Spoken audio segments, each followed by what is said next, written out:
I don't remember someone saying hold the applause till the end. I mean, that was Jason Council. It's not about me. Thank you, John. I appreciate it, and thank you to NAG for putting together a phenomenal convening. This is my first time being in this space, so I'm really happy to be here with you all. Can't tell you how critical it is to discuss the things that have been discussed so far from an HR standpoint, from a best practice standpoint, and as we started to see what some of the themes are, clearly you can't do it alone, right? This isn't silo work. This isn't work to be done on an island, although we all love islands. Together we go much further. So I have the distinct pleasure of working with this illustrious panel today. So I'm gonna introduce them as far as what the flow will be like for today. Then we'll hear from them individually. I'll moderate some questions. We'll open it up to you all to hear from you because this is for you and we wanna hear from you. Then we'll close out. That's essentially what the session will look like, okay? All right, so to my right, Alex Olympidis, President and Operations, Family Express Corporation, Communications, Parkland, USA. Correct? No. Okay. No, that's actually me. That's like a perfect mixture of all of us, I think. Let's show the slide. I got the clicker. You want Good, the clicker? no worries. So we're starting off hot. I got the clicker. You want to just go? Thank you. There you go. Alex Olympidis is correct. I do have the wrong title. That is my name. Thank you. Now, as far as the correct title, That's good. President, Operations, Family Express. Sorry. You're good. We have Peter Rasmussen, Director of Operations at Neon Market. Is that the correct enunciation for you, Rasmussen? Close enough. Perfect. Would you tell me the correct one? Rasmussen. Rasmussen, thank you. And we have Laura Varn, Vice President, People and Culture Communications at Parkland, USA. Correct? Correct. Okay, Got all it. right. So super happy to have you all. What we'll do is we'll start in alphabetical order. We're gonna have Alex come up, tell you a little bit about what's happening in the HR world at Family Express, and then he'll kick it back to me and we'll keep moving. Oh, fantastic. Thank you. All right, thank you very much, sir. Appreciate that. Well, like he said, I am Alex Olympidis. I'm the President of Operations at Family Express, based out of Valparaiso, Indiana. I'm also responsible for the Human Resources Department at Family Express. We are a now second-generation family business. I work with my dad and my two brothers, and I'm often asked, how did I get into HR? And I tell people the truth, I picked last. Okay, I love HR, that's the truth. I have always loved HR. I never knew that I loved HR. I thought HR was sort of the place that people went when you did something wrong. But the truth about HR is much different, as you know. It's about uplifting people, it's about building people's lives, it's about giving them 40 hours a week, in some cases much more, where they can enjoy where they are.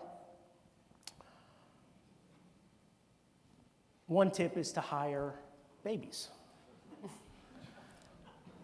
47 million, that's the number of jobs that Americans quit this year.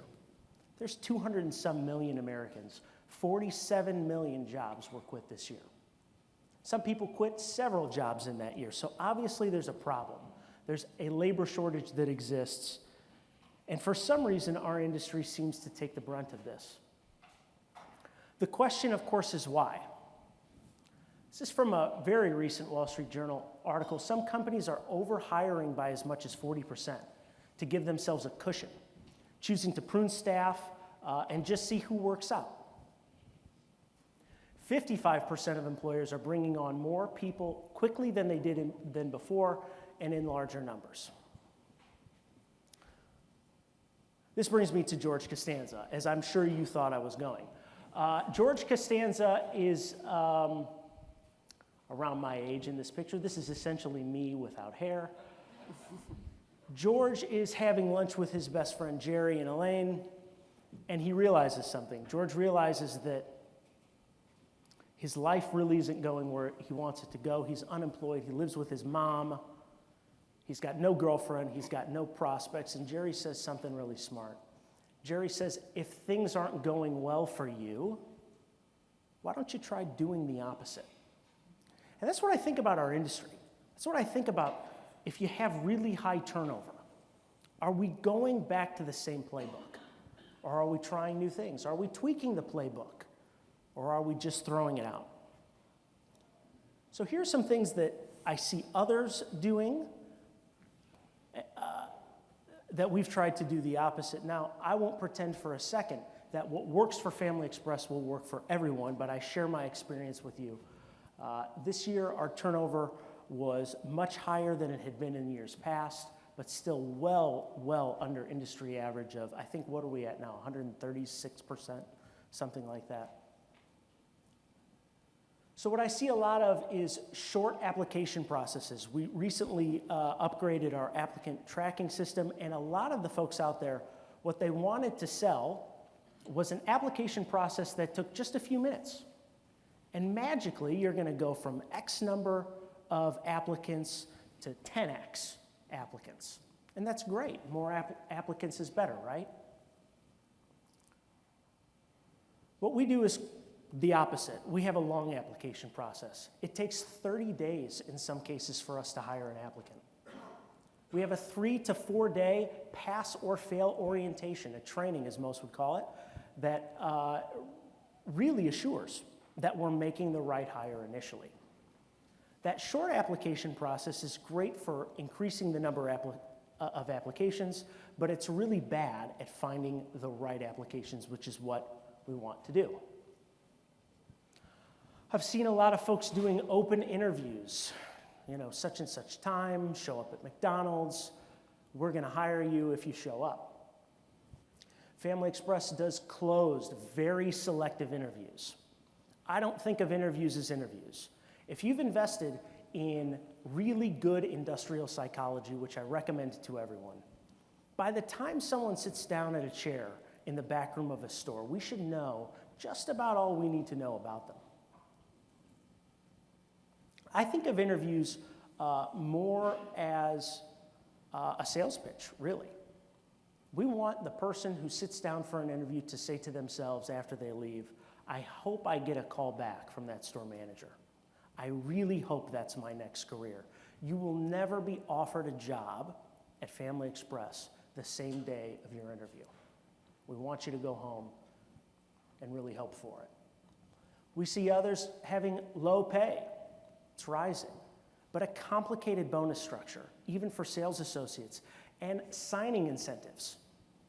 I look at the McDonald's in my town, and it sort of looks like a signing bonus like it's the New York Yankees. I don't know if that's working for anybody. To me, what it says is we're going to get people in at a high degree of volume, but are they going to stay? Family Express does high pay, and for store managers and below, no bonus whatsoever. Now, I can hear the collective gasp in most of our heads saying, how do you incentivize people to do what we need them to do? We had a bonus for our managers for many years at Family Express. Management controllables, cash over shorts, milk waste. And what we found when we took away the bonus in favor of a high pay was astonishing. All of those metrics improved. People simply took pride in their work, and if they didn't improve, there was such a demand among people who wanted to be a manager that there was a ready replacement in the wings. Like that quote earlier, a lot of folks are hiring more than needed. We're hiring 40 people at a time, 50 people at a time, and just hoping for the best that they're going to show up tomorrow. Many of them won't. We absolutely should hire more than we need, but we need to do the calculus, right? We need to know how many vacations are out there. We need to know how many people want to be at 32 hours as opposed to 40 hours. We need to know how many people want to be at 20 hours but are willing to do 25. I think the easiest way that one can increase turnover is to overwork a store manager. We have 2 rules at Family Express. One of them is never hire a jerk. If you're in management, you simply can't be a jerk. And the best way to get a jerk is to overwork them. I think it was Tom yesterday who said something along the lines, underwork and overpay. I was the lone nut clapping in the back, Tom. And that's George in a Family Express store.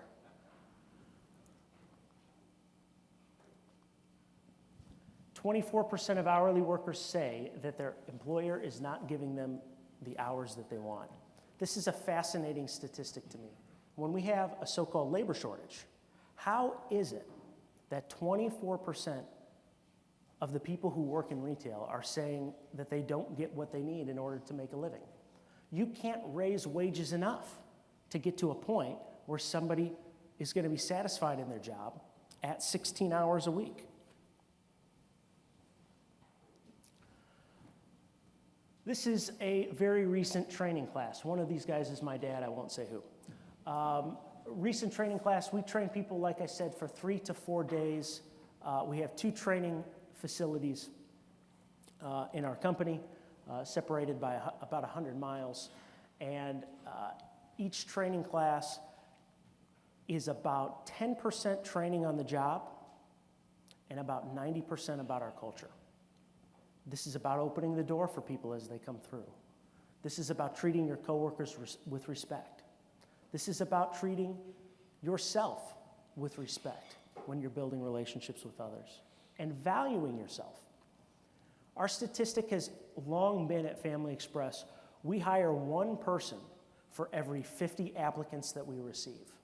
That's a 2% applicant to hire ratio. We really believe in being selective. But an interesting thing occurred in the numbers. When I ran them, I found that if the person was referred by a current employee, that number changed to 1 in 10 as opposed to 1 in 50. So the one bonus that does exist for our store people is a recruitment bonus. If you know somebody, it's very easy for me to say how great Family Express is, but it's self-serving and people don't believe it. When a current staff member says it, they're much more likely to A, apply, and be the right fit. After all, applicants don't mean anything, hires do.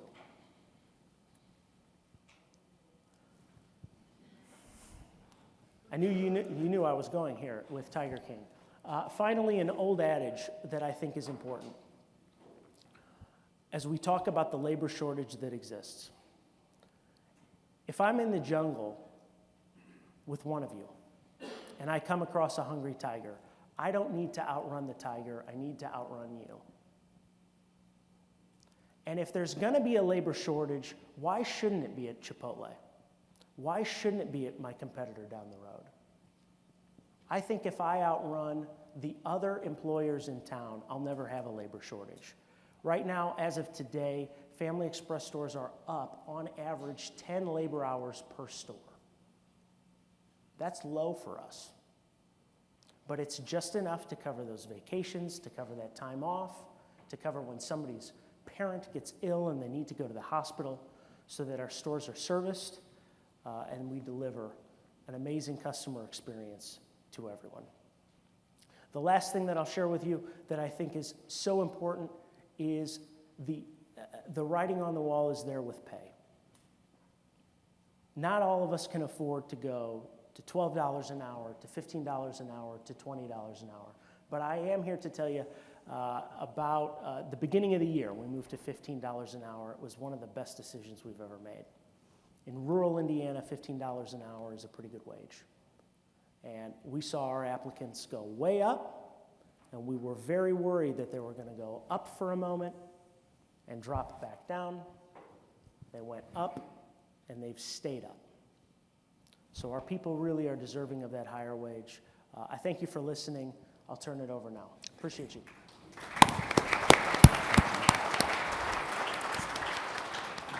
Thank you, Alex, for sharing that insight and wisdom with us. Peter, love to hear what's happening in your neck of the woods at Neon. Thank you very much. Neon Marketplace is a young brand. We're a startup convenience store. So before I share more about it, I think a video is worth more than words. Let me take you inside our new prototype stores. Oops.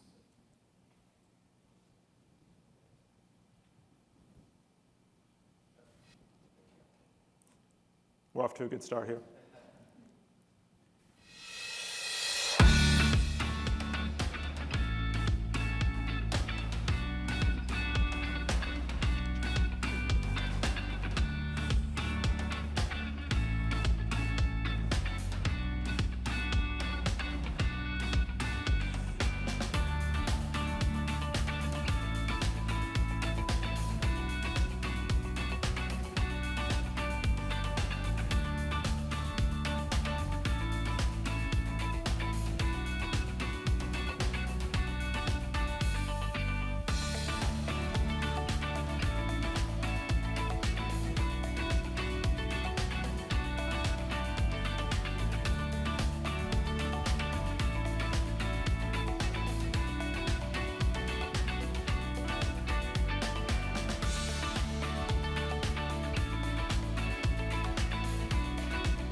We operate 4 stores today, soon to be 5, with many more hopefully to come thereafter. The vision of our company started with the thought that we got together a team of folks that have quite a lot of different backgrounds. I'm a big convenience store nerd myself. Worked for a lot of great C-store brands over the years, over time. We brought together hospitality, so the hotel industry, restaurants. We brought together private equity, because, well, you do need money to do anything, as well as real estate experience. And when we came forward to design our stores, what we thought about is, how do we marry food with convenience really well, but then also capture the essential convenience store customer of the future? And being a brand that started in 2020, we saw it as a great opportunity, because if we already had a chain, we'd have to retrofit to the future of time. So how could we use this as an advantage to our future learnings? And we made a ton of mistakes, and we did a couple things right, but it's working out all right so far. When you look at the design of our stores, we didn't go to a typical convenience store designer. We worked with a hotel designer to create the vision of obsolescence and hospitality. So when you walk in our stores, the first thing that you see is a fire oven. And as we're talking about a labor shortage today, we also learned that not anybody can make a pizza in an oven like that. It's a little complex. I'm terrible at it myself, but it's working. So that's where our startup is. So we sell fuel. We do electric charging. Our stores are about 5,500 square feet, plus we have about 900 feet of heated outdoor seating. We have a food offer. We have beverage. We have drive-through. And then, of course, your typical convenience offer. So that's where we're starting right now. We opened 2 of our latest stores at the best possible time ever, December 29th of last year, but we did get it into last year, and then an additional one a couple weeks after. We have 3 different concepts. So we have our signature Neon Marketplace store, which is the majority of our build plan moving forward. We have Neon Marketplace Express, which we look at as a slimmed down version that we can get into smaller pieces of real estate. And we're also building a Neon Marketplace Travel Center with the idea that we can have most of the offer of our prototype store, but also add to that high flow diesel and DEF As you know, when we look at the future of convenience and the consumption of gasoline, it'll be a long time until you can EV charge an 18-wheeler. We have 5 stores currently under construction. We believe that in the market that we're at, New England, that we can do about 150 stores if all goes well, and that's where we focus right now. It's interesting, you know, from a food forward focused perspective, you know, a big learning is that design is so important. So, you know, over time, when we look at the challenges that we have across the industry, our challenge tends to be opposite. We sell food and coffee really well, but we could do better selling packaged goods. So it's interesting as we learn and keep trying to get better. When you look at our team, our corporate leadership team is 20% African American, it's 80% female, and we have LGBTQ representation. It's super important. We're proud to have a diverse team, and it helps us make better, stronger decisions together. We believe in paying high wages, and I heard a lot of that today. And I think with paying high wages, one important thing is that you have to have reduced turnover with it. So when we take the goals for our store managers and how we evaluate them, turnover is a really big one. Doesn't mean that we want them to hang on to folks that shouldn't be there any longer, but if you're going to pay a high wage and make that kind of investment, you need people to stick around to offset it. On top of that, we believe a lot in innovation. So bean to cup coffee is amazing. It's an investment up front, but it gets you a better quality product, and it's a lot easier to operate. We don't have self-checkout yet, but it's in our point of sale lab, and we'll have that later this year. We're super excited about it. We do simple things, such as when we select the shelving for our coolers, that we do the really long shelves with the wheelies. That way it holds things longer, and you have to fill it less. And you know, ultimately, we do believe that at some point the whole experience will be no checkout. We have drive-through, and we're learning a lot from drive-through. I think it's a big challenge for our industry because if you're a QSR, you have a few items on the menu and you can execute with speed. We're learning and finding the balance of how do you limit the menu, but also not upset your customer and still have a culture of yes. So more to learn on that, and I think ultimately we could say, well, let's not do drive-through, but I think all of us have had a store with a Dunkin' or Starbucks or a McDonald's across the street, and when you see that long line, especially in New England, where we get our fair share of bad weather, we certainly want to be a part of that. Innovation, I think, also comes with being able to order and pay in advance to reduce your transactions. So our rewards app is under development now, and that'll be out soon, which you'll be able to order from our entire price book. We give our associates a free meal every shift. We think that investment is super important for a couple reasons. One, it's certainly a great perk, but two, it gives people nutrition.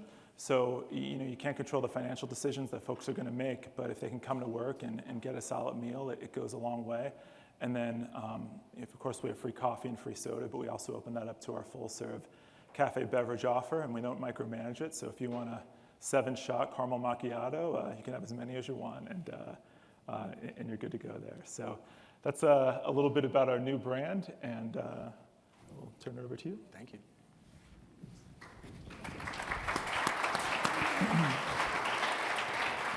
Phenomenal work, Peter. So at this point, we'll turn it over to Lauren to hear about Parkland. Great. Thank you so much. Hello, everyone. Hello. All right. Let me tell you a little bit about Parkland, because I've talked to a few folks here, and they're like, now, who exactly are you, and what's all that about?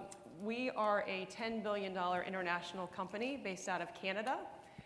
Been around 50 years, but the beauty is in the U.S., we are really young and growing. So it's nice to have what we call the mother lode up in Canada, where we have money and resources, but we operate very much with an entrepreneurial spirit in the U.S. So we started about 7 years ago in the U.S. When I started 4 years ago in this role, we had 1 state, 30 stores, and 300 employees. Today, we have 3,000 employees and operate in about 15 states and have 212 convenience stores at this point.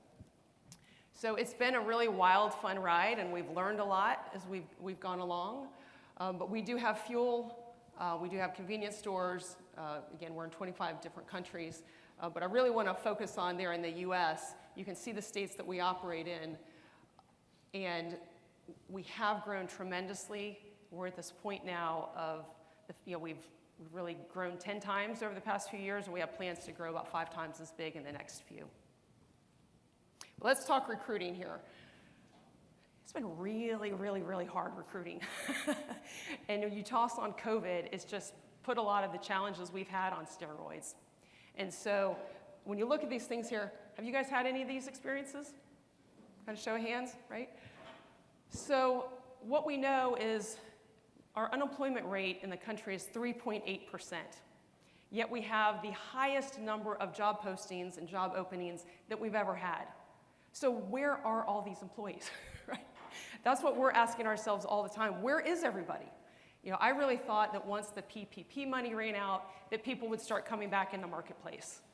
And they haven't. This is like a game of national, like, where's Waldo, right? So some of the issues we have found, lack of applications. I mean, people are just ghosting us. And I don't know if that's happened to you, but they just don't show up. And I'll tell you, like, sometimes we'll have 5 applicants a week in Billings, Montana, but we may get 5 applications a month in Bozeman. So it's just been incredibly challenging to get folks in the door. In terms of evergreen postings, we have 190 of them right now. So again, if you look at our store count, basically that means each store needs at least 1 more person. So those are some things that we're up against. In terms of wages, again, I don't know about you all, but we have increased our wages at least twice in the past 2 years. But the thing is, you all, we're competing with Chick-fil-A and Amazon, right? Chick-fil-A is about $15 an hour, and Amazon's around $20 an hour. And so we have had to increase our wages, but you guys know if you're going to increase your wages, you got to increase your revenue. So you got to funnel that all the way down through what is the price of a candy bar. Okay? You know, during COVID, I think we all really learned how essential our employees really are in the service that we provide to our communities. And I think that's an incredibly powerful message, and that's one that we talked about a lot from a culture perspective, and I'll talk about that in a moment. You know, and then in terms of current burnout, we have employees that will leave for 25 cents an hour more, 50 cents an hour more.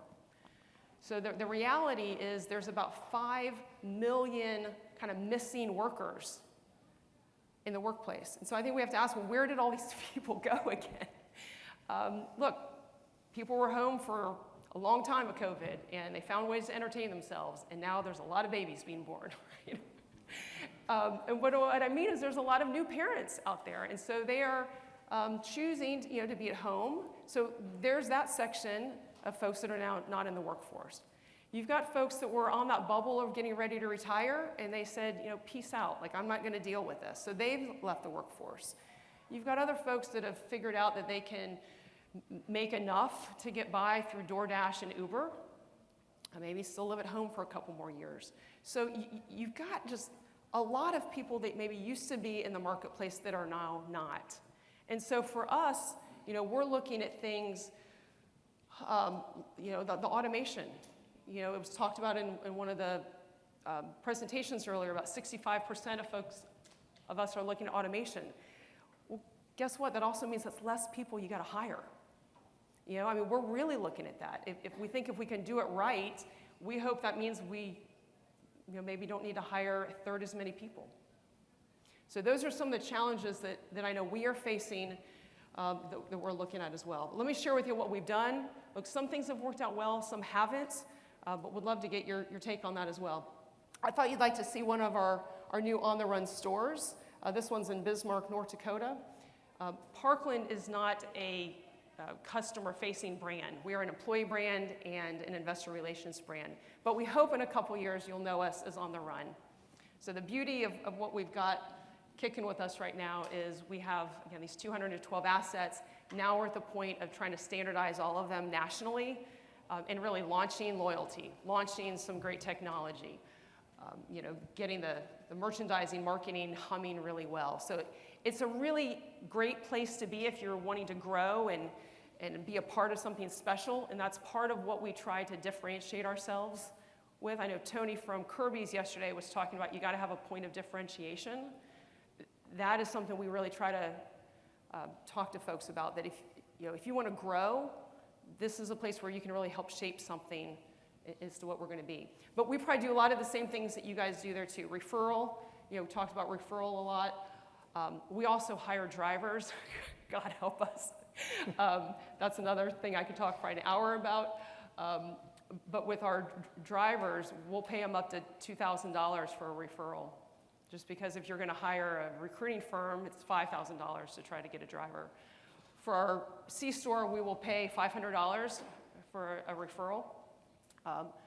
We also are not big fans of sign-on bonuses. What we find is that the type of talent we get is they'll come on board, and if we say you got to stay with us a month, then after a month and 1 day, they'll leave. So we're bigger fans of retention bonuses, and that seems to be helping a bit with us as well. I will say we've tried to make it super, super easy for folks to apply. One thing that we did that was maybe a bit controversial, I guess, is had to do with our drug and alcohol testing background checks. So about 2 years ago, I'm sorry to say, our turnover rate was 178%, like well above the national average. And we decided that we're going to start doing background and drug and alcohol tests.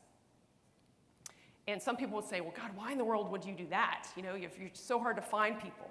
But I got to tell you guys, I think this whole notion of, the ongoing joke about if someone can fog up a mirror that we hire them, I think we can do better than that. I really think as an industry, we can and should have higher standards on who we hire and the quality of talent we bring in. And so we started these drug and alcohol tests. It has produced a different clientele that come in to apply for us because they know that's going to be a standard. And I think we've been able to weed out, frankly, some undesirables. And our turnover rate is now 100%. So I think that's been a big part of it. Still not where we want it to be. We have a lot of work to do in that area, but I do think that's been a big help for us. On benefits, we have probably a lot of the same benefits that you all do. I will share with you a new one that we started this year is this, we use advanced pay, but it's that notion that if you need or want some money before payday, you can go through this process to get it. We pay every 2 weeks, which I know may be a little bit different with some of the industry. And since we've acquired 20 companies over the past 2 years, it's really been tough to get folks into that 2-week cycle. And so we started this advanced pay, and I will tell you, for us, it has worked really well. It has been a factor in helping to keep some folks with us. So I will just put that out there. The other thing that we have that's a bit interesting that has been a real selling point for our employees is something called Parkland Pledge. And what that is we believe very, very strongly in being part of the communities that we serve, just like you all do. And so when they become an employee with us, they get $250 of Parkland money, and they can use that wherever they want in the community, a cause that they believe in. So if they want to support their kids' Little League team, have at it. If it's the local homeless shelter or pet shelter, or if it's American Red Cross, but they can donate that money wherever they want to make an impact. And that really means something to employees. So we've had some really good participation in that. Our 401k is a 100% match up to 5% with Fidelity. And we have started to see a bit of an uptick with some employees joining our 401k program. Not as much as I'd like to see on C-store employees, but a good bit of it as well. And then on the onboarding and retention process, so the way we handle our recruiting is it's really ultimately the manager's responsibility to do that. Now, we have job boards and we have the evergreen postings on Indeed and other things of that nature, and so we will funnel them candidates.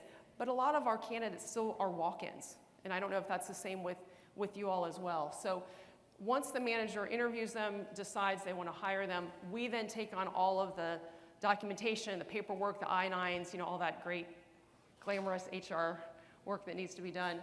But we do it centralized and it's online and automated. So it takes all of that work away from the managers. And that seems to be pretty helpful. We also will allow on-spot hiring contingent upon the drug and alcohol testing and background checks. I will tell you there's only been 3 or 4 instances where we've had to walk that back. And we tell the employees up front, like that's obviously part of the offer letter, that they know if anything comes out negative that shouldn't be, we have the right to rescind the offer. But it does help us get them in the door fast, because we know if they are a good candidate and we don't offer them something immediately, we know they're going to leave and they're going to go down the street. And so for us, being able to empower the managers to give an offer immediately has really been a big help for us. I will tell you, we've got some work we got to do on the onboarding, though. You know, it's, again, another thing that I think we can do better in this industry is this whole notion of, well, if we can just keep them 90 days, right?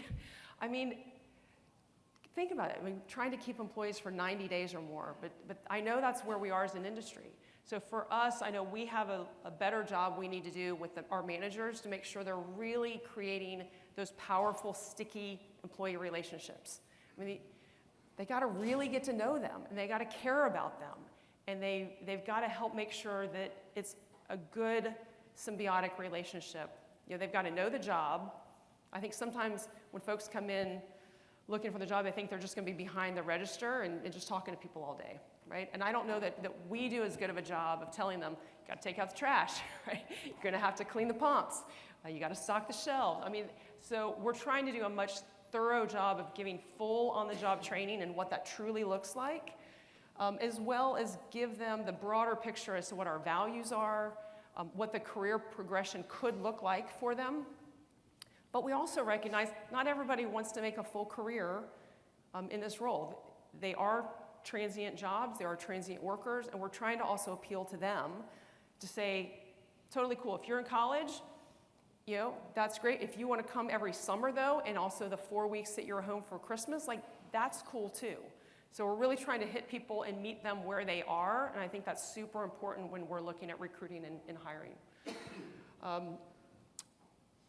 The other thing I mentioned there is just growing and promoting from within. We really do try to do a good job of having those, what I call high touch points, of having that regular communication with the employee to really learn, you know, what are they expecting? You know, what's in it for them, not just today, but 2 months from now, 8 months from now, a year from now. So for those that do want to progress, I think we are doing a much better job of having that communication with them so that we are really helping to clear the path for them so they know what the future looks like.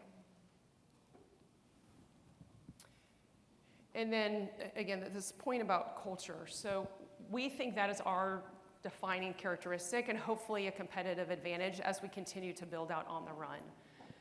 We are a place that if you want to grow and help build and shape something on a national level and do it with some pretty special, cool people, you know, we think we're a good place for that. If you're looking for status quo, we are not where you want to be. I mean, it is a bit of some organized chaos right now, but that's okay. That's okay. So we really try to spell that out because we know it's not for everybody. You know, part of the beauty and fun of growing so quickly is, you know, our processes and systems haven't quite caught up with us yet. And so we're working furiously like the duck behind, you know, underneath the water to get all those processes smoothed out. And not just smoothed out, but scaled on a national level. Because we know once we have all the systems and processes together on a national level, then we can really continue to scale. But we need people to help do that with us. And that's what we try to appeal to them about our culture. That if we can really make it a place where they can be part of something bigger than themselves, and I think at the heart of it, people want to do that, right? They want to be valued. They want to be part of something bigger. They want to help be part of a winning team. We try to talk a lot about that to them and show them how we're doing that.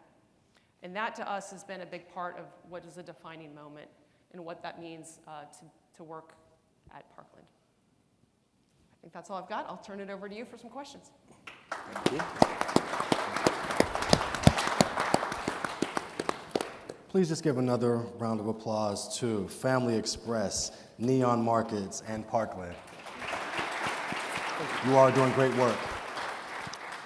So at this point, it's officially my turn to ask you some questions. So I'll make it as easy as possible. I will start with saying who I'm going to start with, and then I'll get into what the question will be. So Alex, I'm coming to you first. What are some of the current trends that you are seeing working well, or some of the trends that you saw once work that will no longer make it? Yeah, it's an interesting question. What's working well is personalization and humanity, okay? So let's talk about Indeed for a second.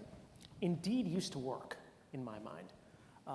Indeed, Monster, whatever it was. Here's the thing about Indeed. Have you ever gone yourself and tried to apply? Have you seen what this looks like for the user? It's easy. So I'm the person who's applying for 40 jobs at a time. If I'm applying for 40 jobs at a time and I get an interview set up and they don't show up, it's because they were able to apply for 40 jobs that day. What if what if 2 people from the same company called you on the phone? I did a quick apply on Indeed, and within an hour, a field consultant from Family Express called and said, "Hey, Jason, I saw your application. You scored really well on the assessment. There's a part of you that's special. I'd like to get to know you more. Are you a customer of our stores? Am I getting the right person? Or do I see you in our stores? Oh yeah, you're that guy, you're Marlboro Ultralights and the bacon sandwich, whatever it is." That personalization gets somebody. Now, the next day, the store manager calls and says, "I know the field consultant called you, but I'm really interested in learning more about you too. We've got an interview set up for next Tuesday. I can't wait to see you." That's very different from an automated, very HR-y sounding email that somebody's going to get. But what's easy for people like us? What's easy for all of us is to draft that email, send it out, and shoot it to the masses. Now, again, what works for Family Express isn't going to work for a chain of 3,000 stores, whatever it is, right? It's just a different attitude. We have 80-some stores. It's 80-some managers I know by name.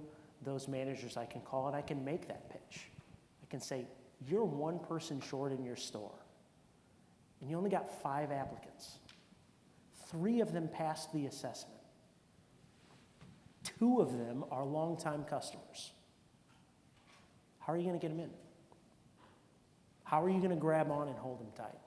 The old way of doing that I don't think is going to work anymore. Thank you. Laura? Same question. What's really worked well for us is placing a lot more emphasis on the store managers, to be honest. When we really talk to the store managers and ask them, what do you need to be successful? What we heard a lot is they just needed more of what I call the people manager skill sets. And so the more that we've been able to really dial in with them to make sure they have what they need to be successful, then the better ambassadors they are for potential employees coming into the store, the better they are at giving the interviews, the better they are at creating those, again, sticky employee relationships, and the more successful they're going to be. So that's been a key thing for us internally, is to really focus on the store managers and help their success, which has a positive ripple impact. Thank you. Peter, want to close out that question? I think that one of the biggest things that's been helpful for us is teaching the store managers to think different. There's a time that you could put a sign on the door that says, "Now hiring must work weekends," right? Not very attractive. I think we have a generation that looks at things different, no matter what generation you're a part of. So time has more value than ever. The pandemic allowed people to think. You can be a DoorDash or Uber driver and never meet your boss. You can make money making TikTok videos, right? It's a completely different world. So spending time to teach our managers to be more flexible, be more nimble with scheduling, and to essentially continually work harder to treat people better and better. And not just because it's the right thing to do, but I think at the end of the day, whether the store says, On the Run or Parkland or Neon Marketplace, that individual is working for the store manager, or they're working for their assistant manager or for their shift manager. So they have to be treated well, they have to be treated with dignity, and there has to be flexibility. Laura, I'm going to start with you this time. What are some of the reasons that retention can seem like a unicorn or an impossible task? The world's really changed a lot since COVID. And when you think about it, our employees are very, very stressed. I think that's something we really need to honor and recognize. So in the past few years, you've had COVID happen, you had the George Floyd murders and kind of this national race reckoning. We've had a very contentious, presidential election cycle. And look, a lot of employees know people, family members that have died because of COVID. A lot of them have had to leave the workforce because of their children being out in school now, right? Like homeschooling. So you take all of this together, and I think the national psyche is really on a bit of a thin edge. And then you got work in the middle too, where as Peter said, people are questioning how they work, when they work, what work really means, and why they're working. And so all of that really does factor into why retention is so hard. So I think we have to do a much better job of conveying the higher purpose. Again, I mean, the whole Simon Sinek, like start with why, like that really matters more in this day and age when people can DoorDash or Uber and get enough to get by. So I think we've got to do a better job of conveying why work matters and what's in it for them specifically. And that takes a lot of time, and that takes a lot of work, but I think that's the critical piece to really help people become the best version of themselves at work. Thank you. Peter? I think the alternative, if we think it's just a unicorn and we can't achieve it, the alternative is you aren't doing any business. So I'm sure everyone has gone to a restaurant that says delivery only, or signs up that say, be patient, we're short-staffed today. That's great. We all get the challenge, but if we don't think differently and act differently and approach how the future is going to be, then you can't generate revenue, and that's across every industry. And while there is a piece of the labor force that can come back, at the end of the day, unless there's big changes in immigration or a birth rate change, which will take 16 years or so to have an impact, then we are where we are right now. So we need to move forward in a different way. Alex?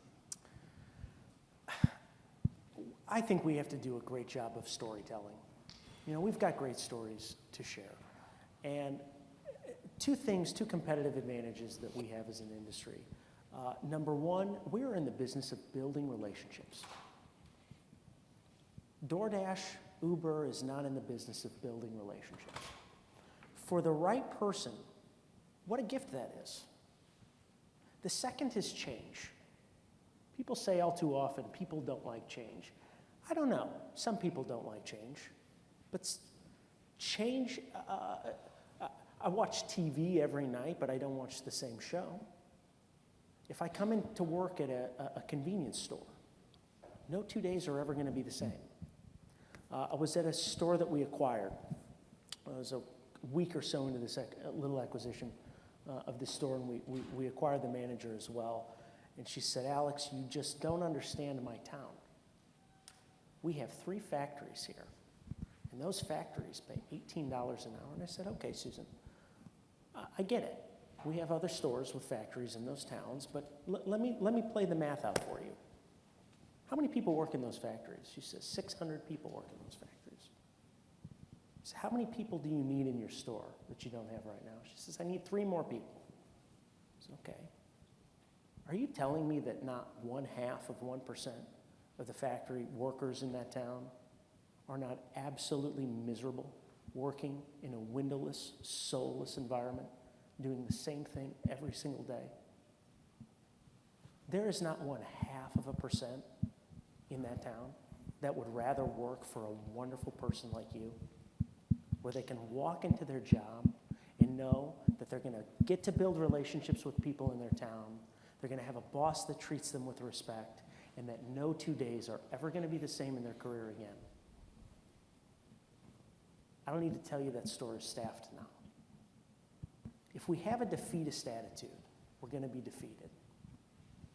If our attitude, especially as leaders, is no one wants to work, well, some people don't want to work, but most people do want to work. We get joy out of work. We get purpose out of work. Big towns, small companies, big companies, whatever it is. We're all here working because there's something about, the satisfaction that we get. I think that's the same for most people out there. And if we tell the story of what makes us unique and what makes us special, the problem becomes a lot smaller, I promise. Thank you. Peter, I'm going to start with you on this one. You brought up a slide that I really appreciated. It was an intentionality around diversity in your leadership team. Can you speak more about your commitment to belonging through inclusion? And this will be a question for all of you as well. Sure. We were fortunate with Neon Marketplace in starting a new company that we could do things the right way from the very beginning. And diversity is near and dear to my heart. My family's multicultural, and I believe through experience that if you only surround yourself with yourself, you'll never make all the right decisions. You have to be surrounded with people who have different backgrounds and have challenging viewpoints and have had different experiences. So that's always been near and dear to my heart, and those values have filtered through our startup. And we bring that down to the store level, that's equally as important. So as we grow, when we have a store, and if we look at the faces of the store and it doesn't reflect the neighborhood, that's a problem. Because within that, we're just hiring ourselves, and that doesn't make us better. I think that it's natural for some to want to hire people that are like them, not even if it's intentional, just because it's easier. Or in some cases, folks don't want to hire people who could be better than them. And I like to teach the philosophy that you have to surround yourself by really good people, and that essentially makes you and your team better. So I think that if you believe in the importance of diversity and inclusion, and you want to make that and define that culture, then that can happen. But also, admittedly, we were a new team. So if you're steering a much larger organization, I mean, certainly recognize that that's a much bigger challenge. Thank you. Alex? Well, it's an important question. I mean, look, diversity of race, gender, ethnicity, sexual orientation, diversity of political thought, diversity of thoughts in general, that's something that the leadership of an organization has to celebrate. I think retention beats recruitment every single time. And I don't know if I'm smart enough to tackle the question of how do you become more diverse? I don't know if I know the answer to that. But I know that when people are valued and treated with respect, regardless of what makes them diverse, that encourages that to flourish and become more prevalent in an organization. So one thing that I'm proud of at Family Express, and I know a lot of our companies are the same, is the percentage of people who currently work in our office that were originally hired to work in our stores. Roughly half of our corporate office was hired as a sales associate. And if that pipeline is diverse, then your corporate pipeline is diverse. And what a great feedback loop that is. You don't need a program, you don't need a slogan, you don't need a chart. You just need to encourage it, foster it, and eventually it grows. Laura? Diversity is a very important part of Parkland. We have a number of different affinity groups that we have. We do an annual D&I survey. One interesting thing I'll point out, our survey results, we just got back last month, and 57% of our employees now are either millennials or Gen Z, which that was a bit of a surprise to me. And that age demographic, again, has very different views on what work looks like and what that means for them. And so, we're going back and having to even relook at some of our benefit offerings now, because what they're telling us they want is a lot more in the way of mental health, a lot more of wellness credits and things of that nature. So flexible scheduling, of course. So I just bring that up as a very current example of how we're taking the data and then using that to apply what we need to do. But the other thing I'll mention, when we acquired Urbieta Oil in Florida last December, it brought with it about 100 C-stores, many of them Hispanic who do not speak any English. So that's been a really good opportunity for us. We've had to then rethink how we do a lot of things in the way of our communications. Now it needs to be in Spanish as well as English. But when you really think about it down to the brass level, even one of the benefits we have is we have Christmas Eve off, and that we learned, is so important to the Latino community. It is a very major holiday for them. And so it's been really an interesting exercise as we embed a lot of different cultures within our family of Parkland as to what that really means. So yeah, it's been a really important part of who we are and who we'll be in the future. One of the things you're hearing from the group is if you focus on equity, if you focus on inclusion, if you focus on belonging, diversity will be a natural byproduct, right? So, thank you. With that being said, I want to open it up to you all for questions. Tony Sparks, I'm coming there first, right? So if you want to think of a question, feel free to write it down, raise your hand. We have a runner coming with the microphone, and we'll do this for about 8 minutes, then I'll just have one final question for you all in closing. But, Thank you. Tony. Thank you. It was a very interesting panel. I got a question for each of you. Alex, have you guys loosened your rules on piercings and tattoos? And hey, let me get all my questions. Tony, and then Peter, do you guys cross train your staff? Like, does your person who makes pizza, do you train them as a barista? And then it looks like Congress is about to vote on to decriminalize marijuana, Laura. So and it looks like it probably will pass. So if somebody doesn't pass their drug test because of marijuana, are you gonna hire them? I'll jump on the last one. We do not test for marijuana. We operate in 15 states, a lot of them out west, and as you know, the states are changing the laws every single day in terms of what that looks like, and so we just decided we're not going to test for marijuana. However, we have trained the managers to know what suspicious drug usage looks like, and then there's the path to go down for that too. To your question on cross-training, for us, that's the ultimate goal, but we made a big mistake in the very beginning thinking that anybody could make pizza when you're making it from dough. And from a process standpoint for us, we receive fresh dough every day, and we proof it, and we press it, and we bake it in a fire oven, and that takes a special skill. So we found ways within it to make the process easier, and then we actually created a new position called the pizza chef, and they have a different uniform, they get a compensation bump, and they're the only people who are allowed to operate the pizza oven. If there's not a pizza chef on duty, then the manager on duty runs the pizza oven because it's that critically important. So yes, we want everyone cross-trained, but it takes time because people have to learn each station and learn it really well, especially pizza. Tony, you'll be happy to know we've relaxed our rules just a smidge. No on piercings if they're unsafe or if you're in food service, but tattoos, yes. We got to a point where we were requiring people to cover a tattoo, and they peel it back and it's a heart that says mom. Something like that that's so benign.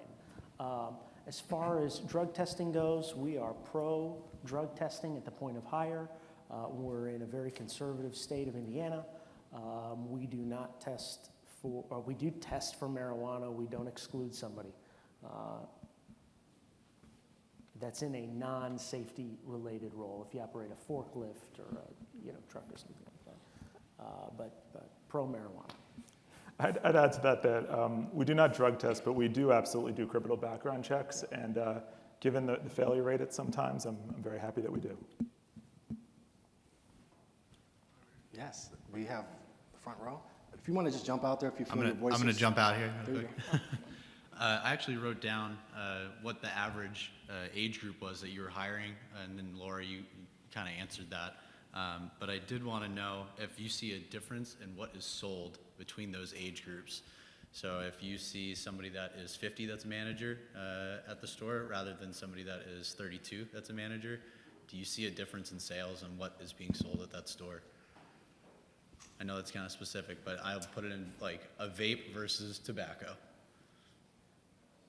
What I would tell you is the stores that do the best have got the best people managers. And age doesn't really matter with that. We have certain managers that are fairly young, but man, they're on the pulse of their employees and their customers. Like they know what matters to the community. And I think that's a really important point. We also have managers that are much older. But to me, it's how are they connecting with the audience? Because You know, our stores are the front door of our communities. I mean, they are for all of us, right? And so those store managers that really get their community, no matter their age, what we found is those are our best performing stores. Okay, awesome. And then I have actually one more question. Who's ghosting you? What age group is ghosting you? It is mostly the younger folks. Yeah, Yeah. thanks. Thank you. Okay. My question's for Alex. You said you slowed down your hiring process and it takes 30 days to bring someone in. How did you get your store managers to buy into that when they're short-staffed? You know, because they're going to be in a hurry to bring somebody in to cover the stores. Yeah, it's a really good question, and I'm glad that you asked it. Store managers buy into it because they get a better candidate, okay? And over time, if you have really low turnover, right? Ours is really high this year for us at almost 70%. If it's low, what you have is a group of managers that would much rather fill the shift themselves, or we have a competitive advantage in our company in that we're really tightly consolidated. There's a sister store nearby, and that sister store is up. Okay, and we're not taking a vacation that week, and we're up 10 hours. So our training is ubiquitous, right? Our systems are ubiquitous. So if I take somebody from over here and I put them over here in those 28 days to cover those extra 10 hours, I'm the manager, I'm not hiring a warm body.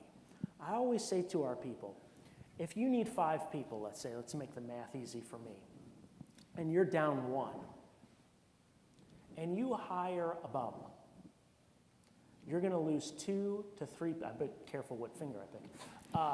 You're going to lose 2 to 3 people that are your really good A players. Now, if you're down 1 and everybody pinches in just a little bit more, right? You're going to get another superstar because that 1 might be this superstar's cousin. That 1 might be currently employed at the local bank down the road and wants to make a change, or is employed from Hoosier Lottery and doesn't want to go store to store anymore. They want to be in one place at a time. 30 days is a long, long time. And part of the delay for us is that pass or fail orientation that we make every single person go through.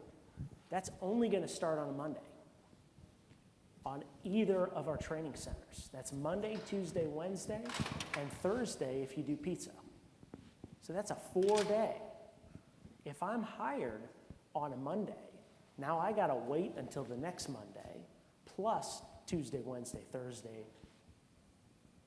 It's a long time, but we're going to get a good applicant. The goal, again, is not to get a whole bunch of applicants. The goal is to get hires. And if you're currently employed, I had a gentleman that we hired in the corporate office recently want to give 6 weeks' notice to his current employer. You're a hero. Of course you can give 6. We need you now. But I want you to treat us with that same respect. This was a job the man hated. This was a job he was looking to leave because he never got to see his kids. And he still had the decency to give those people 6 weeks because he didn't want to let his team down. Of course, we will wait for that great applicant. The other thing that's really critical is to never turn down a good person. I don't think any of us are in that position right now, but years past, we said, well, we aren't hiring right now. We're always hiring, and we'll find a place for you. 30 days is a long time, though. We'll do 2 more questions, and then we'll do a final note.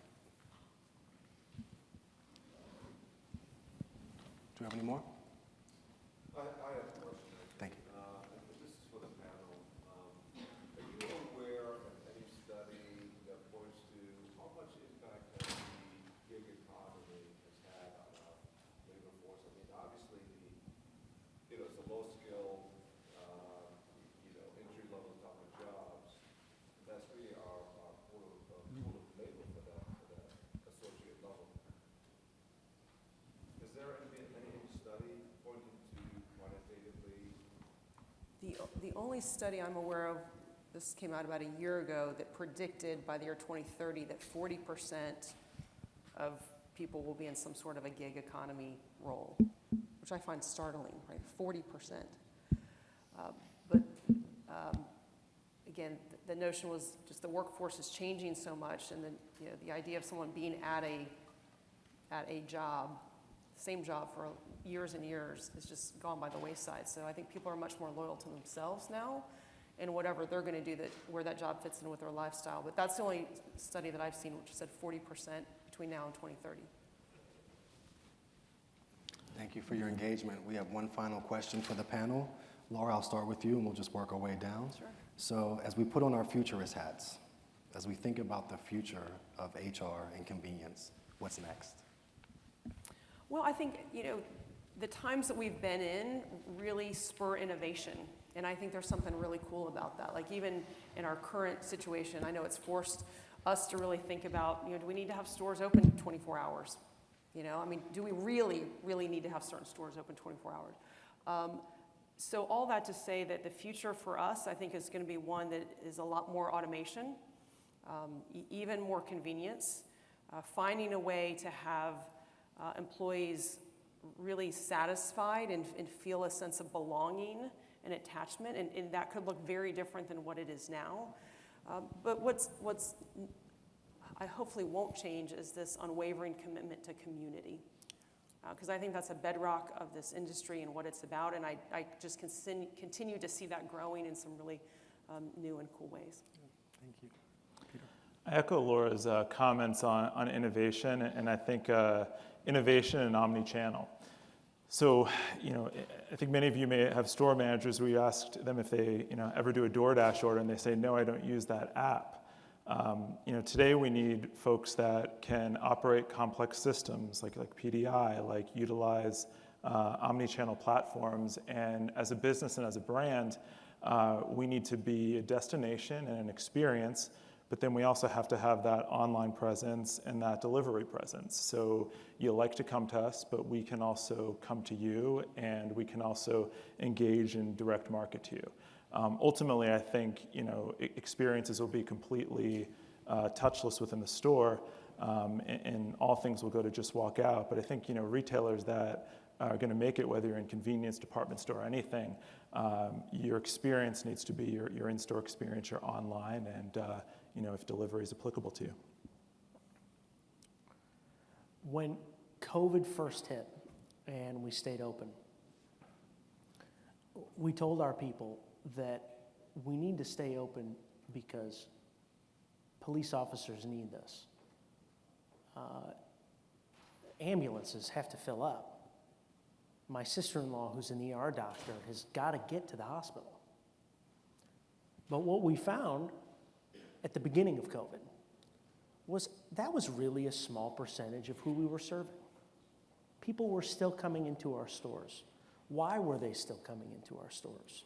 They were coming into our stores for a sense of normalcy.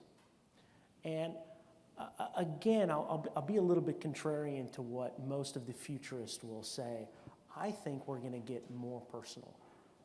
I think as the world becomes more digital, our industry has a distinct competitive advantage.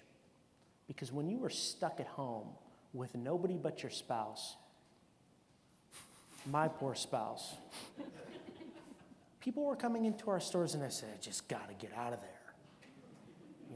I'm going to kill him. Here we are at the corner of Main and Main. Here we are where people shop. And people are going to come into our stores. I can get milk delivered to my house just like anybody else. But I know if I go to the closest Family Express store to my house, it's going to be with Barb. And when I go to that Family Express store, even though Barb works for our company, she's going to make me feel like a valued customer. And the more digital we get, I think the more important that becomes. I think we are genetically hardwired. Our evolutionary background precludes most of us from being antisocial. most of us. And as we become more digital, as things become more and more Amazon boxes to my house, more and more DoorDash to my door, how am I going to get out of the house if I work from home? I'm going to get up and I'm going to drive to my convenience store and I'm going to get the newspaper there. And I'm going to get a great sandwich or a great pizza there because I just got to get out of the house. That's what I think. I don't know. Alex, Peter, Laura, magnificent job. Thank you. Thank you. So John, I'm going to ask you to come up. Please give a round of applause to our